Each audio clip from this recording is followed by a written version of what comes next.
kata satu nama baru lah bagi kita. Sebelum ni puas tu imam suruh kita rapat. Puas tu imam suruh kita istau sufufakum, untuk kita bagi rapat-rapatkan saf. Tetapi sekarang ni tak perlu nak disuruh lagi, memang kita dijarakkan. Kita dijarakkan 1 meter antara kita. Untuk apa? Kadang-kadang ada orang tanya kenapa boleh duduk di luar sana, boleh rapat-rapat, tiba-tiba sembahyang dijarakkan. Ini kalau kita lihat adalah fatwa ataupun pandangan daripada alim ulama, majlis fatwa di setiap negeri dan negara, bukan hanya di Malaysia, bahkan seluruh negara. Apa tujuan dia? Kita lihat hikmah. Ada orang yang dia tak faham dari sudut hikmah ni, saudara-saudari yang dikasihi Allah Subhanahu wa taala. Ada orang yang dia tak jelas, dia tak faham. Bermula daripada kita tidak dibenarkan datang ke surau dan ke masjid. Ada yang memberontak, yang tak tahan tu, yang tak pernah datang pun. Kan? Yang datang ni relax-relax je. Yang orang kata tak pernah miss datang semayang ni tak ada masalah. Yang tak pernah datang, dia marah.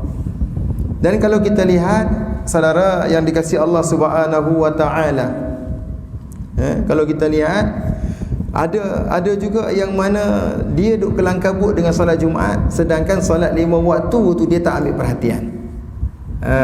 Ada yang dia berkali-kali cuba nak pergi solat Jumaat, tapi solat fardu yang mana pada hari ini marilah. Bermula daripada malam ini, apabila kita dibenarkan untuk solat berjamaah, marilah kita imarahkan surah An-Nur kita, marilah kita imarahkan surau kita 5 waktu. Kerana apa? Kerana inilah orang kata peningkatan kita untuk melihat sejauh mana rasa cinta kita kepada rumah Allah Subhanahu wa taala. Hari ni kalau kita tengok saban hari pakat duk viral, hari ni tak dapat solat Jumaat lagi, hari ni tak dapat solat Jumaat lagi. Tanya diri dia pergi tak sembahyang fardu? Sembahyang fardu di rumah kita dirikan 5 waktu ataupun tidak bersama ahli keluarga kita. Itu sebenarnya hikmah PKP ni, saudara yang dikasihi Allah Subhanahu wa taala, adalah untuk melihat sejauh mana rasa jatuh cinta kita kepada Allah.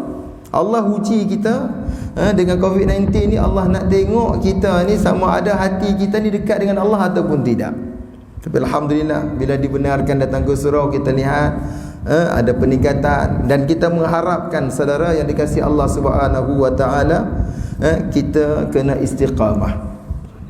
Kerana kata Nabi sallallahu alaihi wasallam, khairul amal, sebaik-baik amalan itu, kata Nabi, apa dia? Dawamuha wa in qalla. Khairul amal, sebaik-baik amal itu apa dia? Dawamuha, kena berterusan, kena konsisten, kena istiqamah.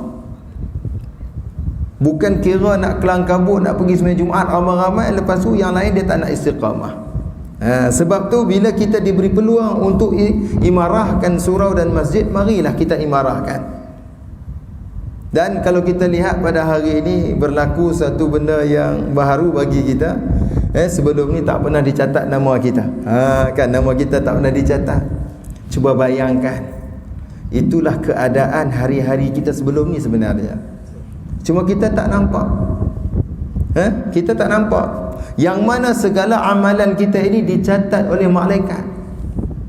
Setiap amalan kita ini dicatat oleh malaikat.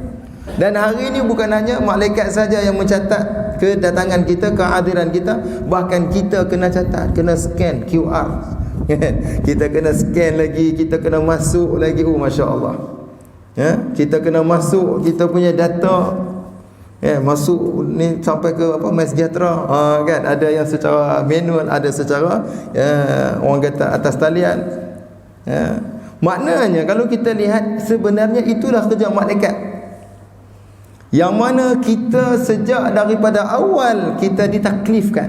Maksudnya kita dipertanggungjawabkan untuk beribadat. Memang setiap amalan kita ini telah dihitung.